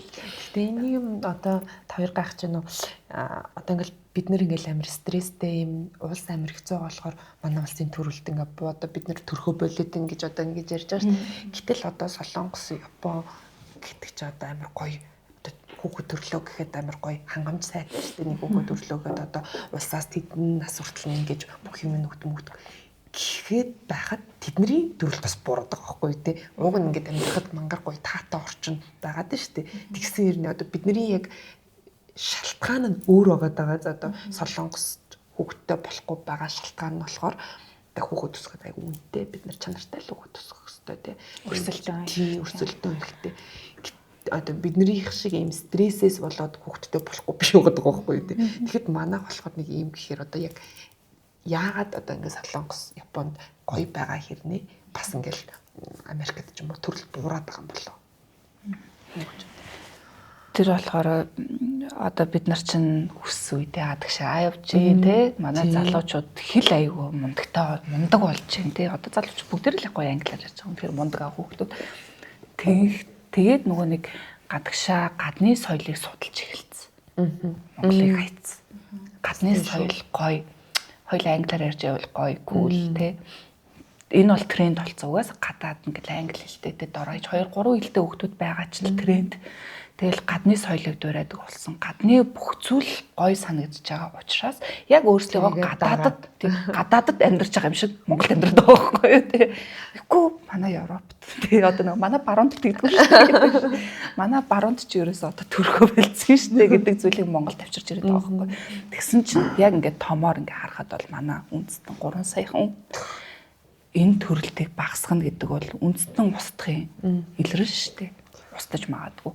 Тэгэхээр чинь Монгол хүн байхын ямар хэрэг байгаа юм бэ те. Бас эмэгтэй хүний зүгээс бол миний байгалийн үүрэг бол хүүхэд төрүүлж те үрээвэлтэй те. Эрэгтэй хүнтэй хамт ингээд гэр бүл зохиогоод ингээд гоё хүн амаа ихсгэх бол эргэн хүний үүрэгтэй шүү дээ те. Тэгэхэд бас нөгөө нэг эргэн хүний үүргээ биелүүлэх гэхээр бас нийгэм маань тэгж чадахгүй байхад бас яг яа игээд байгаа юм бэ л гэдэг асуудал. Тийм, магадгүй одоо нөө дэлхийн нийт дээр яг child free хандлага бол зүгээр айгу энгийн зүйл болцсон. Тэгээ хүмүүс яг өөрсдийнхөө төлөө амьдрий, хувь хүн илүү болоод байна шүү дээ. Одоо улс орноо өөрийнхөө төлөө. Тийм. Яг тэр л хандлага бах л та. Хэдүүлээ сая ингээд нөө аавын бас тэтгэмжийг ингээ ярьлаа штэ. Тэгэхэд бол хүчрхэг эмэгтэйчүүд илүү их нэмэгдэж гин гэж юм тий. Одоо бид нар одоо баг хүүсгүй болоод байна гэж юм. Тэгэхэд бол Америкт бол жишээ нь нэлээд аавын тэтгэмжэн дээр айгу хатуу байд юм бэлээ. Одоо мөнгө өгөхгүй тохиолдолд бичээгүй баримтын хүчингү болгох ч юм уу тий гадаад паспортын хүчингү болгох, шууд цалингаас нь суудгах, албатан шууд ажил хийлгэж одоо цалингийн ингэж өгөх 18 хүрсэн ч гэсэндээ одоо тэр нь үр олоод үлддэг ч юм уу юм. Яг хөө ингээд мужаасаа шалтгаалаад юу н өөрчлөсөндөө ер нь бол юм хатуу байд юм билээ. Хуйлжилсан тийм. Манай Монголд болохоор уулын нэг юм хууль байгаад байдаг хэрнээ манай залуучууд чинь тийм өхгүй бол бас нэг тийм дарамт бол учруулад байдгүй шүү дээ. Тэгэхээр бас энэ тал дээр манай хоёр юу гэж бодож байгаа. Өхгүй ингээл яваал гэдэг те. Яваал. Энэ нөгөө бид нар ч гэсэн нэгдэхгүй. Тэр нь бас нөгөө нэг хүчрэгчсэн эмэгтэй юм болохоор тэрийг өгж гуйчихэд юм дэргээд баг нэг жоохон сонь бардамч юм шиг тийм бардамч юм шиг гуйж амьдрахгүй тий өөрийгөө яа гэж хэлсэн бар тэг чи нэг тийм уг нь яг л энийг бол амар гой хуульчлаад одоо ер нь бол гадаадд чинь гэр бүлийн хууль амар чангадаг шүү дээ ээж аав болох эрхийн хүртэл хасчдаг те манад хизээч тийм юм байдгүй шүү дээ одоо хүүхэд нь одоо ямар нэгэн байдлаар одоо би яна нэг амар дарк юм ярьж байгаа. Би нөгөө нэг ковид дээр ажиллаж байхад тэр 14 хоног яасан бэ гэхээр нөгөө нэг хүүхэд хүчирхийллийн төвийн хүүхдүүд ирсэн байхгүй бүгдээ ковид туссан. Тэгээд 14 хоног би яг тийм хүүхэд хүчирхийлүүлсэн 40 хүүхэдтэй байж үзлээ л дээ. Амар хэцүү юм лээ. Бурхан минь яг нэг л хүүхдийн кейсэрээ 17 та амар хөрх охин яасан гэсэн ганц би ээжтэйг амьдардаг. Тэгсэн чи ээжийнх нь бойфренд нь хүчинтсэн. Тэгээд тэр охин над дээр хөвтөж байхдаа амиа орлон галцсан байхгүй юу. Тэгээ би ч бусдаа явж ороод миний хүү яаж байгаа юм бэ? Яагаад ингэж байгаа юм бэ гэдгсэн чинь тэгээд ээж нь шүүх хурал дээр очиод ингээд найзалаа нэгсэн чинь тэр нь аква өгсөн юм байна л та чи одоо энэ гомдлгүй гэж хэлчихээ гэдэг. Тэгээд би акваны үнэтэй штэ. Би акваны үнэтэй штэ миний аим. Би ханд явж яах юм бэ гэдэг бүр асгараад үлж авахгүй. Тэгээд эндээс харахад тэр ээж байх юм ч гэсэн цуцлах хэрэгтэй байхгүй. Тэр магадгүй Америкт ч юм уу өндөр хүчлэлтэй орн, хууль чангатай орн байсан бол тэр хүчинсэн хүн ээж бүгднийг одоо шорон цуулгах юм уу гэтэл манай зүгээр нэг акваар хэрэг хаагдчихж байгаа. Тэгэл тэр охин ингээд сэтгэл зүйн маш том травматай. Яг ийм кейстэй би 40 хүүхэдтэй цуг яг 14 нэг болсон. Тэгэл ерөөсөө хууль хэрэгждэг хүн байна да хөрхэн хамтад ингээд бас нэг 3 хүүхэд байсан. 5-тай 6-тай их ах トゥ 3 баггүй юу. Хоёр нь ярьчддгүй. Шоконд ороод ярьчдгаа болсон гинэ. Төрсөн автаа хүчинд төлцөн гурлаа. Тэг ингээд бүр ингээд язаарч мазраад амар болсон. Тэгээд тэр хүний ч гэсэн ингээд тэгээд одоо яах вэ гэд одоо имлэгт байж байгаа хүчирхийллийн дүүргөө очоод тэгээд тэндээс ингээд гард юм байл л та. Тэгэхээр нь тэр хүмүүсийг буцаагаал ээж авах хүчж байгаа байхгүй. Яагаад тэгээд байгаа юм бэ? Тэрийг ингээд хуульчлаад ээж аав байх эрхийг хасаа тэр хүмүүсийг яадаг одоо алтан ажилуулдаг ч юм уу тийм юм ямар ч байхгүй. Дахиад тэр хүмүүс бүгдээрээ буцаад нөгөө хүчирхийллийн орчин руугаа очиж байгаа. Зүгээр нэг төр хамгаалах байрны хэсэг байчаал ээж аав нь байхгүй хүмүүсийг бол асрамжин газарлаа ч юм уу ингэ шийддэг юм билээ. Ээж аав нь байгаа хүмүүсийг буцаагаал ээж аавт нь хүчдэг гэж. Ямар ч юм нөгөө нэг тийм гэр бүлийн хуулийг айгуу сайжруулах хэрэгтэй юм шиг санагдав. Тэр хүүхдийн халамжинд ингэ байж буцаад гэрлүүгөө очно гэдэг чинь өмнөх байсан тэр хүчирхийлэл дарамт шахалтаас илүү бүр бараг тамд очсонтой ер нь бол. Тийм ичлэх юм байна. Бүр улам нөгөө нэг тийм мэдрэл муутай хүн сэтгцэн өвчтэй хүн л гэж боддог тэр хүүхдийг бол аимшигтай болтол цоддог хүчирхийлдэг хүчинддэг хүмүүс бол сэтгцэн өөрчлөлттэй. Тэр архины хамаарлч зүгээр бүтэн сэтгцэн юмтай тэр өөрчлөлт тэр 14 хоног миний амьдралын хамгийн амар 14 хоног байсан. Ингээл байнга зүрх өвдөөстэй ерөөс тэгэл нөгөө маамтад ч ингээл уйлал унжаал тэгээ сүүл рүүгээ ингээл өөрх найз болсон бид нар ч тэгэл гарах нөгөө нэг ковидын 14 хоног л нөгөө тэр үед чинь тусгаарлалдаг байсан шүү дээ. Тэгээ гараад гарах гэсэн чинь нэг хүүхэд нь хэмжээ би энэ чинь үлдчихэж болохгүй мүү гэж чаамс өөр хамт тийм одоо тэгэхэд бидний хувьд бол ингийн амьдралтай хүмүүсийн тэр ковидын тусгаарлалт үнэхээр том байсан шүү дээ тийм ээ. Ковидос ч ингээ нэг эмнэлэгт хаашиж гарч болохгүй анхаарч амьсгалахгүй байна. Тэгэхэд тэр хүүхдүүдийн аз жаргал байсан баг. Амар амгалан хоолтой унттай үрхэн амтад дулаахан хоолын унттай ингээд ячдаг тэр айгүй амар байсан. Тэгээд ер нь бол гэр бүлийн хууль гэдэг юм айгуу сайн сайжруулаасаа гэж айгуу хүсдэг. Одоо энэ тэтгэмж тогтоолоход нөгөө нэг нийгмийн даатгал төлдөг бол гингүүт нийгмийн даатгалын хэмжээгээр улс аян хүн орлоготой юм байна. Энэ хүн нийгмийн даатгалын хэмжээгээр одоо тий төлдөг байлаа нөгөө байгууллагатай юм бол за энэ хүн байгууллагатай гэдэм байна. Тэдэнд өргөний цалин авд юм байна. Тийм болохоор тэдөө байна гэж хэлдэг шүү дээ. Хэрвээ нийгмийн даатгал төлдөггүй бол цалингийн хамгийн доод төвшний 50% нөх байхгүй. Тэгээд доод хэмжээнийх нь 50% гэхээр нэг 200 мянга төгрөг болж байна уу? 300 тийм. Тэгээд явангууд магадгүй мөнгө ихтэй эсвэл ажил хийгээд орлого их олдог. Заяа. Орлого их олдог нийгмийн даатгал төлөлдөггүй. Тийм кейс бол байгаа байхгүй юу? Тэгэнгүүт байгаад байгаа байхгүй юу? Тэгэхээр би бол тэрийг ингээд тэтгэмж тогтоолгоод авахыг хүсдэггүй. Зүгээр гоё хоорондоо ярилцдаг. За энэ удаагийн төлбөрийг чи би хий. Тэгэхгүй бол тэтгэмж тогтоолохоор одоо нөгөөнийг ханаач хүрдэхгүй шиг юм болдог. Хоёрын хооронд юм болчих. Тэгээд чи яах вэ гинөөдөө бас жоох уучөө.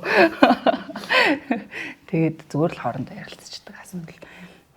Харин тэр нөгөө нийгмийн даатгалын ингээд тэтгэмжийн хувийг хардаг мардаг гэдэг хуулийг ер нь бол уншаад ямар сонир харьцангуй юм бэ. Тэ ингээд зөндөө бизнес хийдэг хүн байж болно шүү дээ. Бизнесийн нийгмийн даатгал төлдөггүй. Тийм шүү дээ. Тэнгүүт одоо хуулаараа нөгөөдг нь явж исэн чинь цалингийн хамгийн доод хэмжээ гэсэн чил зүгээр тэр 200 мянган төгрөг тэр хүний хувьд зүгээр нэг бохны мөнгө шиг санагддаг хүмүүс ч гэсэн байна шүү дээ. Зарим бас гэр бүлд бол их хэмжээний мөнгө гэж болж болно. Гэхдээ тэр бол хариуцлагагүй байдал. Тэгээд юу л юм бэлээ? Би бол бас тэтгэмж авдаггүй л дээ.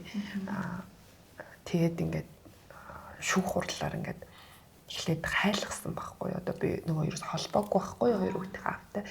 Тэгэнгүүт ч амар хэцүү. 90 сурвалжлуулт юм байна. Тэгээд би 90 сурвалжлуулах ингээ хөсөлт шүүхт өгж байгаа байхгүй юу? Бас нэг тэтгэмжийг хөөцөлтөй гэж бодож ирсэн тухай үед одоо олон жилийн өмнө л даа. Тэгээд хайлгсан чинь хизээч надад 90 сурвалжуулж өгөөгүй. Сурвалжлагддаг юм бэлээ.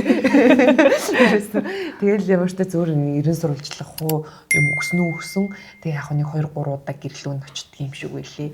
Тэгээд нэг юм цуцаараа яриад тэнгүүтээ олсонгүй гэж надад хариуцж байгаа байхгүй. Тэгэл би цаа угаас энийг хөөцөлдөж авах нь гэж үлгэрийн далаа юм байна гэлдэг л ичиж байгаа байхгүй.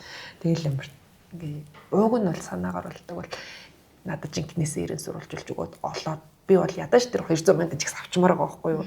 Тэгтэл ямар ч бас тийм нөхцөл бүрддэг юм бэл. Тэгэл болохгүй гэл ингээл авчлаа насанд туршилт. Тэгэхээр манай Монгол бол эмэгтэйчүүд бол нэлээд дасан зохицох чадвар сайтай тий. Бас хэцүү маа. Манай охтууд маань илүү муу санаатай бас болоод тий эн чин гэрснийхаа магадгүй дараа нь жирэмсэн болох тал дээр ч юм уу анхааруул бас илүү зүгээр санагдаж байгаа хгүй одоо ингээ яриа ингээд юу нь бол сонсоход. Тэгэхээр нөгөө гэрэлтэй баталгаажуулна гэж бодохор ч нөгөө охтууд одоо миний хувьд ч гэсэн гэрэлтэй баталгаажуулна гэж бодохоор нилээ хөгшин чим шиг санагдаад те нэг жоох гэл гэрэл багтлуулчаар л хөгшин болчих гээд байгаа юм шиг санагдаад. Тэгтээ бас муу санаатай байх ёстой байгаад байдаг. Тэгэхээр ингээд ерөөсөө Монгол тийм авцалтай байхгүй. Яг жилийн 4 өдрөл шиг бүгдээрээ яг эрсдэс өөртөө бас амар хайрцаглагдсан байгаа юм шүү дээ. Хэвлээ. Тэгээ яг ном журмын дагуу бас явъя гэхээр бас нэг жоохон юм ингээ гарч ирээд байдаг. Нөгөө иргэн бүр ингээл амар тийм тухтай амьдрах боломж нь сайн, нийгэм нь сайн, аюулгүй орчин, хууль нь чанга, хэрэгжилж байгаа юмнууд нь чанартай ч юм уу тийм байх юм бол бас бид нар одоо бол ингэж явахгүй байх. Тэ энэ болчтой юм чинь. За энэ ингэдэг юм чинь, энэ миний талд юм чинь. За би ийм эрэхтэй тий. Би ийм мөрөгтэй тэр хүний ийм хариуцлагатай юм байна. За ингэ юм байна гэд хүн болгон яг өөрөөсдийнхөө одоо өөр хариуцлагыг ухамсарлаад тий нийгэм ч гэсэн яг тэрийг хэрэгжүүлж өгдөг амьдрах орчныг ч гэсэн бүрдүүлээд өгчдөг тий. Уг нь бол айгүй гоё баялаг гоё орно шүү дээ. Ер нь манайх амар гэд сонсоход бол бид нар чи бүр үнэхээр гоё оронд амьдраад байгаа байхгүй тий. Эрх чөлөөтэй тий. Эрх чөлөөтэй бүр үнэхээр гоё хүн болгон баг ингээл гадаа гараал хөдөө ингээл 22-ын төвчгөр гараал миний их орно гэдэг шиг явж байгаа байхгүй юу. Тийм байж бид нар яг тэрийг эдэлж амьдрч чадахгүй байхгүй юу.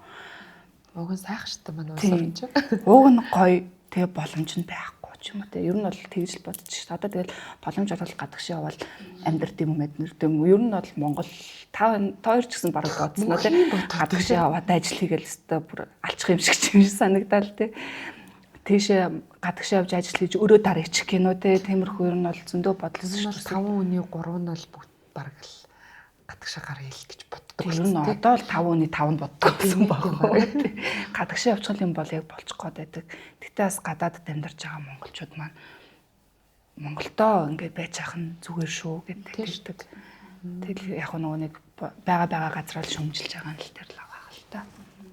Яг чанартай хэрэглээ гадны бас тухай ярьсан юм бас энэ сэдвийг хүндий гэж бодлоо. Жилээр ерөнхийдөө бол нэг 300 мянгаас дээш одоо хүн ингээд жилээс жилд өрсөд байгаа юм байлаа. Гадагшаа явах нь за тэгэл тэнд мэдээж хэрэг сурна, ажиллана, гэр бүлээрээ бас ингээд явах нь ер нь л ихсээд байгаа байхгүй. Тэгэхээр яг гадаадад хэрвээ ингээд хүүхдээ өсгөл одоо хэр зүв байд юм бол тоо яг гэж боддог юм. Би Австралид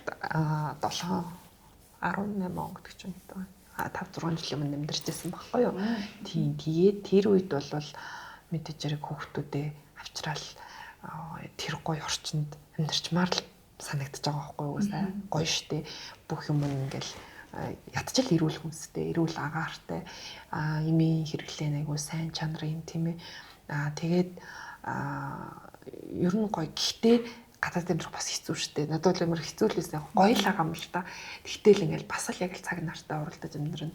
Тэгэл Монголдо ирэл угаасаа за би бол Монголд амьдрах үе юм байна гэж өөрийгөө ойлгосон. Яг мэдээж гадаад руу аялал тийм юмар явах юм байна. Эх орондоо амьдрна гэж аягүй гоё хэрэгчлөөтэй юм байна. Хүний улсад бол тэгэл тэр хуулсын хуулиар ингээл нэг юм дээр очихоор л нэг юм асуудалтай бас л дандаа тулгараад байдаг. Гэхдээ хүүхдүүдэд бол тэнд өсгөж юмсан гэж тухайн үедээ бол амар бодож байсан. Гэхдээ тийм боломж нь бүрдээгүй л те. Сургууль соёл нь гоё, хичээлийн хөтөлбөрүүд нь гоё. Одоо бол би 2 хүүхдэд жишээ нь Монгол сурахгүй л гэж бодоод байгаа. Одоо төгсгөр нь гадагшаагаал явуулна гэл. Тэгсэр нь өөрөө Монголд байна гэдэг. 2 хүүхдэд болохоор гадагшаа явуулна л гэж бодоод хүн болгон тэгж бодож байгаа те. Гадагшаа гадаад ихтэй сургууль тэнд амьдруулна. Ер нь тийшээ цөлнө гэж те. Надад тийм юм бодож байгаа. Өөрөө тэнцэнэхтэй тийм хэцүүс ирнэ л тэгэл. Гадагшаа явуулна. Ойр орчны ер нь бол манай найзууд одоо гэр бүлээрээ гадагшаа яваад тэнд амьдарч байгаа хүмүүс байна л та. Тэгтээ ингээл уцаар ярихдаа хүний газар гэж хүн толгоондоо бодох юм бол хүний газар шиг санагдна юм болгон хатуу тийм. Тэг санагдана. Эндээ би амьдрна гэд зориод явсан найзууд манаас байгаа. Тэгээд тэрийг ингээ харахад ер нь яг вэ ингээл амьдрал яг Монгол шиг ингээл орлогон ч гэсэн яг тэгж одоо олж байна. Одоо Унгарт байгаа байхгүй. Унгар ч бас нөгөө бус Европын газраас ол нөгөө цалингийн түвшин байгаа газар шүү дээ. Тэгээд яг энэ ингээл яг Монгол шиг ингээд цалин авч байна. Юу нь гоё юм гэхээр ямар ч стресс алга. Манай хүүхд айгу урт хэл сурчлаа. Орчиндөө тасчлаа. Тэгээд хүмүүс нь ч гэсэн айгу тийм тайван энд зүгээр л би амар амгалан ажиллая гээл тэгэл гоё ингээл чанартай бүтээгдэхүүнүүдийг идэж чинь хэрэгжилж чинь. Гэхдээ ажлын түвшин бол яг Монголд бол адилхан ингээд явж байгаа. Цаг наргуус ингээд ажиллаж байгаа. Орчин л сайхан ба шүү дээ. Тий орчин сайхан. Гэхдээ хүүхдийн одоо төлбөрүүд нар бол үнэтэй байгаа байхгүй үйлчлэгээ авах юмнууд нь аюу үнэтэй. Гэхдээ өөрөө тухтай газраа, тааламжтай газраа ингээд стрессгүй орчинд аз жаргалтай амьдарч байгаа тэр хүнд ингээд гоё байгаа байхгүй. Тэгэхээр ер нь Монгол ч гэсэн тийм болох боломжтой байгаа байхгүй тий стрессгүй бухимдалгүй, аюулгүй орчинд тий хэрэглээ чанартай бүтээгдэхүүнтэй ингээд тэгж л чадвал одоо тэр бүхэн хаанаас эхлэхийг бол мэдэхгүй байна. Бидрээс эхлэх юм уу? Манай хүүхдүүдээс эхлэх юм мэдэхгүй. Гадаадд хүүхдээ өсгөх гэдэг бас аяйгүй үнэтэй. Одоо жишээ нь би хүүгээ нөгөө нэг Монголд хийгдэх боломжгүй шинжилгээ өгөх шаардлагатай байсан хгүй манай хүүхэд нэг өвчтөйсэн тийм бид хоёр Солонгост амьдэрсэн ч гэжтэй байсан нэг хэсэг. Тэгэхэд бол одоо жишээ нь бид нар бол гүж гараал өрхтөө шууд үзүүлж штэ юм дээрээ гүм ахад хувийн эмнэлэг дээр гүжж жол үзүүлж. Хизээж Солонгост байхгүй. Сарын өмнө цаг авна. Заавалчгүй сарын өмнө л авна. Тэгэл сарын өмнө аваад яг тэрэн дээр очихгүй л дахиад сарын дараа гэхгүй. Тэгэхэд бол манай зам бол бидний чинь бол тэгэл хаашаа хурдан үзээч юм үзээч цаа гуйжтэй ганц үзүүлж л таа ч гэж шиг тий. Ингээл эрүүлэн үзлэн жагаа тий. Тэгэл залгаал юм байна. Гэс нэг дундуурн чихэг орго байна уу ч гэдэг юм. Тэгэхэд бусад улс орнд ямар ч улс орнд ингээл Австрали, Солонгост эмчэд үзүүлэхийн тулд 7-оос сарын өмнө заавалчгүй цаг авч үзүүлдэг байхгүй тий. Заад 1-р, 2-р сургуульд орох юм бол заавалчгүй нөгөө school, press school-д нь оруулаад ингээл бас яг ингээл бүх юм амар зөв төлөвлөгөөтэй л явахгүй болвол тэгэл яг л тэр сургуульд нь л орно гэл яг тэр нөгөө тэр дүүргийнхаа сургуульд орно штэ. Тэгээ тэрийгэ хөөцөлөхөд бас амар хэцүү. Яг л тэндээс хоцорчих юм бол баггүй. Одоо ингээл баггүй болчдөг. Яг л тэр цэцэрлэгийнхаа сайхан цаг нартай одоо монголчууд ч ерөөсө 3 цагтай л үдээс өмнө үдээс хойш гэдэг 2 цагтай жилүүд гэж ирж тэгэхээр гадаад тийм бүх юм яг цагийн дагуу тий амар тэгээд тэр нь тэгт амар зөв ингээ багасаа бүгд амар хариуцлагатай болоод үзсэн тий яг л цагийн хувь яриад байгаа ингээл бид нар ч гэсэн ингээл гадаад явж байгаа Google Map-аар автобус орнгууд би анх нөгөө нэг тэр ч одоо Google Map-аар Австралид очичвол нэг найзтайгаа уулздаг байхгүй тэгсэн чинь манай хүн найз нь яг 3 минут 50 секундын дараа очих чинь оо гэж л байж дээ тэгсэн нэрээ яг 3 минут 50 секундын дараа хүрээд ирж байгаа байхгүй яг нөгөө юун дээр нь тийм цаг харагдаж байгаа байхгүй тий тэгэл би тэр үед юу гэсэн уг манай тэгэхэд манай хүн тий маргааш уулзвал оройн уулзъя юу гэсэн үг юм бэ те ямар ч тийм ажилчин хизээ тархаж мэдгүй гэдэг. Гэтэл чи яг тийм би ч гэсэн угнаас яг 3 минут 50 секундээр амьдрмаар л байгаа байхгүй. Тэгээ Монголд бас уг нь бол ингээд хүүхэд өсөхөд одоо энэ орчноос гадна уг нь бол үйлчлэх явахад айгүй хялбар байгаа байхгүй. Сургууль бол ажууд шиг тулгаж байгаа л 9 сарын 1-нд нь бараг өгөндөө ухааны юм. Тэгэхэд гадаадд бол яг л тэр аль усад проблем байна л та тий. Тэгэл одоо би бол нөгөө эмч хүн учраас дандаа л эмнэлгийн жишээ авч ярьдаг. Эмнэлэгт үзүүлэхэд бол Монголд айгүй хялбар шүү. Эмнэлэгт хөвтөд ч гэсэн бараг л нэг найз руугаа яриад хөвтчихдэг гэтэл тийм юм байхгүй шүү дээ. За тэгээд бит хоёр ч ингээд хөвтөж байхад чинь нэг хоногийн одоо ингээд зөвхөн орны мөнгө нь 300 мянган вон байгаа байхгүй Монгол мөнгөөр одоо 700 мянган төгрөг юм ааш. Зүгээр орны мөнгө. Дахиад нөгөө имчилгээ, оншилгоо, шинжилгээ гэл тэгэхэд нэг өдөрт дор хаяж нэг сая 500 мянган төгрөг бол ингээд зүгээр урсж байгаа байхгүй. Тэгэл хоолно гэхэд Солонгос бол авах юм бол 30 мянган вон, гадаад авах юм бол 50 мянган вон гэл хоолно хүртлүүтэй. Тэгэхэд манай бол имлэгт бол гівт зүгэн бол тэгэл хоолн ч гэл өнгөө шүү дээ имчилгээ ч өнгөө айгу гоё шүү дээ ер нь. Тэгэхээр тэрийг ерөөсөө ингээд нөгөө ойлгодоггүй юм билээ. Байгаа жаргалаа ерөөсөө мэдэрдэггүй гэх юм. Тэгэхээр нэг талдаа бас ууг нь Монголд бол хүүхэд өсгөх хямдхан байгаа байхгүй. Тэгэхэд Солонгос, Япон, Америкт амар үнэтэй учраас тэд нэр хүүхэд гаргахгүй гэдэг байхгүй. Одоо эмнэлгийн хөтөлбөр нь юу сургууль нь амар үнэтэй ч гэдэг юм уу те. Тэгснээс шиг ингээд нохоо бараг тийчээ явж явах юм ярьдаг болсон байл шүү дээ. Тэгэл энэ ч нөгөө нэг манай баруунд гэдэг л сэтгэх байх л та тий гадны соёлыг илүү их судалсан гадны соёл юм байна.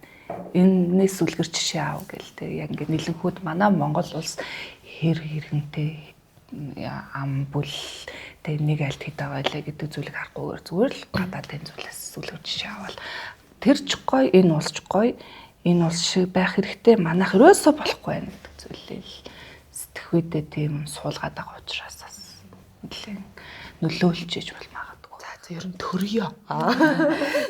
Би өөрөө Ярихаар аллаа. за баяртай гэдэг. За өнөөдөр яг өдрөл төрөйдөө гэдэг. зарилгаа алгачлаа гэдэг. Тэгэхээр ер нь бол хүүхдүүдэд бол боломж байвал гадаад руу л ер нь гэхдээ бас сурагчмаар байна. Бас орчин нөхцөл нь илүү зүгээр байна. Гэхдээ гадаадд яг ингээд өсөөд амьдрцсан хүүхэд яг Монголд эргээд амьдрах чадвар байх болов хэцүү хаа тий хэцүү өстой. Одоо юу гэмээрээ шал үүрштэй тий энэ хадгалал 3 минут 50 секундын ялгаар гарах харин стресстэй л одоо ингээд сэтгхүү дээрээс амар өөр гэдэг юм бэлээ ингээд буцаж ирээд ингээд нэг юм сэтгхүүн төвшөнгөөс л өөр монголчууд гадаадуудын тий ирээд амир хэцүү юм л маань найз нөгөө цуг Австралид байсан найз хүн маань хүүхдүүдэд тэнд сургаж агаад өөрөө за тэр чинь 4-р анги хүртэл тэнд байлгууллаа да хангалттай одоо хилтэй болчлоо одоо аюу мандагтай манай нөөцгөө Монгол руугаа буцаад ирээ. Яаж аа гэсэн чинь Монголд ингээд нөгөө нэг амьдрах дотор амар сурдаг. Ер нь бол тэрийг би одоо хүүхдэдээ сургамаар байна. Хитрхийн ийм тайван ийм орчин нэг бүх юм ингээд гоё жигд болоод бүтээ яваад тахаар хүүхд бас айгу биш болоод байна. Найз нь 2 хүүхэдтэй жоох амьдрал үзүүлээ сургая гэд. Тэгээд жоох хагалцуулъя те ингээд дип тавь байлаа гэд. Тэгээд хүүхдүүдээ аваад ирсэн ахгүй юу. Тэгээд эхний нэг жилдээ айгу хэцүү байна. Ингээ хүүхдүүдтэй таарахгүй гадна ингээл гэл баян ийм шокийн байдалтай одоо нэг тийм үү гэл одоо эсвэл 3 минут 50 секунд гэдэг шиг тийм байхад юм байсан гэдэг. Гэхдээ тэгээд Монгол хүүхдүүд ч юм мундаг тасан зэгцэх чадвартай болохоор ямар ч тач Монголда одоо тэг алцаад амьдраа сураад байгаа гэсэн. Жилийн дараа үдээс өмнө үдээс хойш гэдэг хоёр. Тэгэл бол нэм байдгүй дээ гэж бодоод. Машин зам гэхгүй Монголын замыг машин зам. Тэрэн дээр л явж сурсан нэг жолооч гэнэ гэдэг байгаа шүү дээ. Амьдрал үзүүлэхээ гадаадаас хүүхдүүд сурах юм бүгднгийн сурцсан юм чи одоо яг амьдралын үзүүлэх гэдэг шүү дээ. За ерөнхийдөө бол гурлаа ингээд бүх одоо нэлийн асуудалтай эмэгтэйчүүд бол дасан зохицоол ингээд амьдрдгийг бол ойлгочлоо. Гэтэ одоо бас ингээд яг төрөх ёстой юм уу? Яг төрөхгүй байх ёстой юм уу гэхээр чи бас нэг асуудал болоод байдаг тий. Тэгэхээр яг та хоёр маань залуу охтуудтай яг юу гэж хэлэх вэ? Одоо төр гэхүү дасан зохицоод хэдүүлээ амьдрнаа. Эсвэл одоо ямар нэгэн юм чинь сайжруулалт явж иж бас тий бид нар төрмөр байна. Залуучуудын зөв байна. Энд чинь хувь хүний бас өнцгөн зөв байгаад байна штэ гэд ер нь та хоёр маань юу гэж бодож байна? Би одоо нэг энэ зүгээс хэлхий гэж бодлоо л да хүүхдүүдэд мэдээж хэрэг улс орон ялангуяа Монгол улс 3 сая хүн амтай юм чинь тоо өсгөх ёстой тийм ээ. Монголын өрс маш олон болтугай гэдэг шиг одоо эмэгтэй хүн одоо төрөхгүй байснараа ямар одоо муу талтай вэ гэх юм бол эмэгтэй хүнд сар болгон өндгийс ял гарч идэг хүүхэдтэй болохгүй тэр үед нь биений юм ирдэг байхгүй юу. За тэгээд ингээд төрөхгүй ингээл байгаад онгод ингээл өдөр болгон нэг өндгөөс нь ингээл гараад байна гэсэн үг шүү дээ. Өдөр болгон жоо сар болгон гараад байна гэсэн үг шүү дээ. Жирэмсэн байх хугацаанд 10 сар биений юм ирдэггүй тийм ээ. Тэр үед бол нэг өндгөөс маань нөөцлөгдөж идэг. Эмэгтэй хүн болгон тодорхой тооны нэг өндгөөсүүдтэй байдаг. Тэгээд тэр нь ингээд одоо нэгсэндээ дуусчихна гэсэн үг байхгүй. Тийм учраас эрт цэвэршилт явагдах гэдэг. Цэвэршилт гэдэг чинь эмэгтэй хүний хувьд одоо зарим хүмүүс одоо хөгшрөл гэж ярьдаг тийм ээ. Цэвэршил юм бол маш ер нь бол цэвэршилтийн үе айгүй удаан явагддаг байхгүй юу. За нэг 15-аас 20 жил орчим цэвэршилтийн өмнөх үе, цэвэршилтийн үе, цэвэршилтийн дараах үе гэдэг 5 жилээр бодоход 15 жил байдаг. Маш их стресстэй болдог. Дааврын маш одоо хэцүү өөрчлөлтөнд ордог. Тэгэхээр ингээл нөгөө төрөхгүй яваалах тусам эрт цэвэрших гэлээдэг. Тэгэл хойшлох тусам, наш хөгшрөх тусам нөгөө жирэмслэх магадлал маань багасаална гэсэн үг. Шанс маань багасаална гэсэн үг. Тэгэхээр уг нь бол эмэгтэй одоо дээр үед бол ингээл 11 төрсөн, 13 төрсөн гэл байгаа шүү дээ тийм. Хөгшөрчөөл төрөөдөөс нь нөгөө өндгүйстэйгэл байгаад байгаа байхгүй хөгшрөг. Тийм учраас цэвэршихгүй ингээл цэвэршилт маань хойшлогдоод байна гэсэн үг. Тэр тусмаа хүүхэд гаргах чадамж маань өсөд байна гэсэн үг. Нэгдүгээрт, хоёрдугаарт одоо зөндөл сонссон байлгүй дээ. Одоо ургийн гажигтай хүүхдүүд айгүйх төрдөг болсон тийм ээ. Хоол унднаас, агаарын бохирдлоос гэл зөндөө юмнаас болдог. Мөн давхар одоо ялангуяа даавны хам шинжж байдаг юм уу. Тэд нар нөгөө 40-оос дээш насны одоо жирэмслэлтийн үед айгүй эрсдэлтэй болчдөг. Ийм гений мутацид орох гэдэг гэсэн. Тэрнээсээ болоод жоохон гажигын эрсдэл нэмэгддэг учраас 40-оос дээш насны жирэмсэлж байгаа жирэмсэлцэн ээжүүдэд одоо дэлхийн нийтээрээ заавалчгүй нөгөө ургийн гажиглуулах шинжилгээ нэг одоо нэг 2 тест, 3 тест гэдэг шүү. Бид нар чинь бүгдээрээ гажигтай байна уу, гажиггүй байна уу гэдэг үзүүлэлтийг үнэмцдэг байхгүй юу. Тэр эрсдэл маань хөшрөг тусам нэмэгдээд байдаг гэсэн. Тэгэхээр одоо бас оцолтой байх нь шүү дээ. Очууд төрөх тусмаа яг уу гажигтай хөх төрч үедээ гэсэн эрсдэл нэмэгдэж байна гэсэн үг. Цэвэршилтэй учраас ер нь бол яг уу мэдээж эрэг зөв цагтаа зөв хүнтэйгээ мундаг гоё харилцаатай байх юм бол дээрээс нь нийгэм сайхан бол төржилсэн дээрх та. Тэгээ ер нь бол одоо ер нь манай залуучууд өөрсдөө нөгөө нэг амьдралаа докторжуулаад тэгээд амжилттай болсны хандараа хүүхдтэй болох нь зөв. Тэ ер нь бол зөв бодол.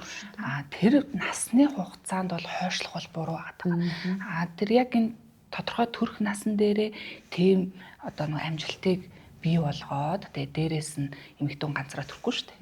Тэгээ эрэгтэй хүн байгаа. Тэгээд энэ хоёр хүн хоорондоо нэг нэгнээ яг үнэнч хайрлалцдаг тий. Үнэнч яг ингээ хайрл нөгөө одоо нэг аав ээж юм уу тий яг нандин байдаг хайр одоо ингээ байхгүй. Тийм болохоор ингээд нэг нэгнээ яг үнэнч байх хэвээр хайртай байх хэвээр одоо ингээл бүх юм нийгэмд ингээл дэлгэгдсэн ингээл олон хүнтэй ингээл харьцаад байна гэдэг зүйл биш шүү дээ. Тэр чинь яг нэг хүндээ үнэнч бай. Тэгээд цаашдаа чи надтай үерхэд хоёлаа гэр бүл болох уу, эхнэр нөхөр болох уу, ирээдүйд та хоёр төсөөлдгүү тий. Тэр хүнтэй би ингээд олон жил ингээ хамт амьдрах гэдгийг ингээ төсөөлж ярьдаг уу. Бас тийм болох хэрэгтэй байгаа тий. Яг үнэхээр үнэнч тэр хүнтэй хайртай гэр бүл цаашд гэр бүл болно гэдэг итгэлтэй. Тэгээд удаан үерхэд тий 10 жилээс үерхэж явсараа л гэр бүл болцсон хүмүүс байж зөндөө байдаг шүү дээ манай аав ээж үед. Тэгээд яг ингээд нэг нэгэндээ чи хайртай байгаад тэгээд багсчаад нэлээд багсцсан. Тэгээд нөгөө гэр бүлээ зохиогоод те хүүхд мөхтдээ болоо тэр ингээд цаашдаа ингээд салгалдаг үгээр ингээд амжилттай сайхан ингээд болох юм бол ингээд төрөөд байх хэрэгтэй байх. Бүгд нэг өөр өөрсдөө гэсэн эготой болсон нөгөө би ганцаар болгочих юм чинь чадчих юм чинь гэл те.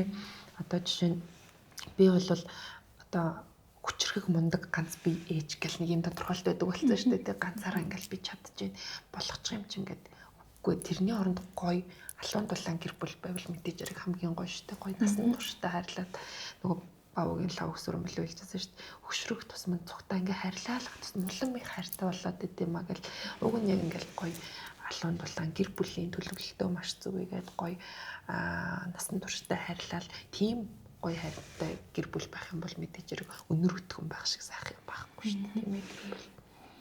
Яг нэгэндээ харилцаал нэг гэр гал голомтой үүсгээл те хүүхэдтэй болоо хүүхэд гэдэг чинь нэр үнэхээр л баяслаад те дааз жаргал үнэхээр энийг ингээ хэцүү хүүхдгүй явсан юм болоо л гэж хэцүү байсан ч гэсэн ингээл хин намайг шантрахгүй болгох чинь эргээ ахархад хүүхэд л байгаа байхгүй те хэцүү байсан ч ингээл мөнгө олох ёстой. Ер нь бали гэж ингээ харангуут хүүхдээ байгаа мөнгө олох ёстой гэл ёо ямар хэцүү юм бэ гэл ингээл шаналал стресстэй л ингээл уйлаад эргээ харахад хүүхдээ ангууд л нулимсаарчаал тий. Нөгөө нэг хажууд нуйлж болохгүй л гэл ингээл нулимсаарчаал. Нэрээ би ингэх ёстой гэл тий ингээ хүүхдээгаа тэгэл ингээ жохон зүйл ингээ сураал шүлэг чэжилсэн тий дуу сурцсан байх нь л инээгээл би аз жаргалт инээцэн л сождчих хүүхдээ харахаар тэгээ ингээл хурж ирэлээ чаас өвдсөн юм уу гэл зүгээр хэлж байгаа үгэнд нь л баярлаад байдсан шүү дээ. Тэгэхээр ингээ хүүхэд бол зүгээр үнэхээр аз жаргал гэдэг бол үнэн. Одоо ингээл ажил дээрээ цэсэн стрессдсэн байж байгаа л хүүхдэд бодохоор дотроо ингээл нэг инээгээл явчихдаг шүү дээ. Ингээл нүдэнд харагдал тэр чи одоо ингээл амьдрах зориг, урам зориг хүүхдийнхаа л төлөөл ингээл амьдрах итгэлтэй байгаа байхгүй магадгүй тэгэхгүй л одоо яана л гэж. Тэгэхээр хүүхд бол үнэхээр аз жаргал дээрээс нь хүүхдийн эмчгийг бас айгүй аз жаргал гэдэг хөөрхөн шүү дээ. Хүүхдийн нэрэг гоё би бол хүүхдийн эмч болсондоо хамгийн их баярлалтай шүү дээ. Манай охин одоо эмч болно л гэдэг. Хэцүү ч гэсэн гоё. Яг энэ нөгөө төрөний хайр гэдэг шиг одоо залуучууд үнэхээр чин үнэнч хайр гэж байдаг гэл гоё одоо ингээл гурлаа ярьж байгаа гот нөгөө талаас үгүйсгэлттэй байдгүй гэдэг юм хар мас хар энерги тэ өөрийнхөө үзэл бодлыг тулгадаг хүмүүс бол маш их болцсон. Худлаа яриад байгаа штэ чи ингэдэг эзэдэй тэгдэг эзэдэй л гэл ингээл нэг үгүйсгэлтэй штэ тийм хүмүүс амар их болцсон. Яагаад зүгээр ингээд орхиж болохгүй байгаа юм бэ те нэг нэгнийхээ зүйлийг те хүн хайр гэж ярьж лээ бол хайр юм байгаа юм байна гэл ингээл юмыг хүлээн зөвшөөрөх гүү гэл өөрөөсдийнхөө үдсэн зүйлээрээ гэт тэр хүмүүс ингээ үүсгдэг те хайр байл та нэг нэгнээ сайхан хайрлалцъя те залуу хүмүүс тэгээд үнэнч бай шудраг бай те цаашдаа ингээ хариуцлагатай бай үүргээ ухамсарладаг бай нэг л их тийм хүний эрхийг ярьсан би ийм эрхчлөөтэй ийм эрхтэй гэдэг ингээд өөрийгөө өмөрөд байхгүй энэ эрх гэдэг зүйл бол өөрийгөө өмөрөх шүү дээ те тэгээд яг энийхээ адилхан энтэйгээ адилхан би ямар үүрэгтэй юм бэ? Би ямар хариуцлагыг үүрэх ёстой юм бэ? Би яаж хариуцлагатай амьдрах ёстой юм бэ гэдгийг яг тэр эрхтэйг адилхан ойлгочих хэрэгтэй байгаа. Буруу хийсэн зүйлээ ч гэсэн хүлээн зөвшөөрчдөг тийм. Эрх чөлөөтэй оронд эрхээрээ эрхээ эдэлж амьдарч ийн гэдэг шүү дээ хүмүүс тийм. эрх чөлөөтэй орондоо чи ямар үүрэгтэй юм бэ? Ямар хариуцлага үүрэх ёстой? Эрхээ эдэлж байгаа шиг үүргээ биелүүлэх ёстой. Яг тэрээс ойлгох юм бол бас залуучууд маань араас өөр өнцгийг харах магадaltaй байх. Ер нь бол нэлийн эрх ярьсан л хүмүүс их байна. Тийм. Хайрын тухай ингээд нэр ярьсныг одоо нөө Солонгост ч одоо бид нэр байнга үзэх дуртай Солонгос драманууд байдаг ш. Тэрэн дээр яг юм хайрыг нэг юм айгүй юм гоё гэгээлэг ийм хайр байдаг шүү гэдгийг залуучуудтай бас ойлгохын тулд улс орн бас их мөнгө зүнг хайж их яад юм байлээ штэ. Одоо манай залуучууд тийм child free хандлагатай болсон болохоор тэр драмагаараа бас ойлгох гэдэг штэ тий. Тэгэхээр бас улс орн ч гэсэндээ бас хайрыг ингэж дэмждэм байлээ. Тэгээ ер нь бол гэр бүл болвол хүнийг яг байнга л хөдлөгдөг ганц зүйл. Хүн ингээд синглэрээ хичнээн сайхан чийл амьдарч болох ч гэсэндээ яг хүний төлөө л хүн хөдөлдөг штэ тий. Тэгэхээр яа харахгүй уул нь ингээд орчин нөхцөл нь сайхан байвал бас мэдээч хэрэг төрөөлөөл бид нэр илүү утга учиртай амьдралтай бас ингээд болол байна. За тэгээд нээлттэй ярилцсан хоёр зочиндоо маш их баярлалаа. Цаг гаргаж ирсэнд маш их баярлалаа. Баярлалаа.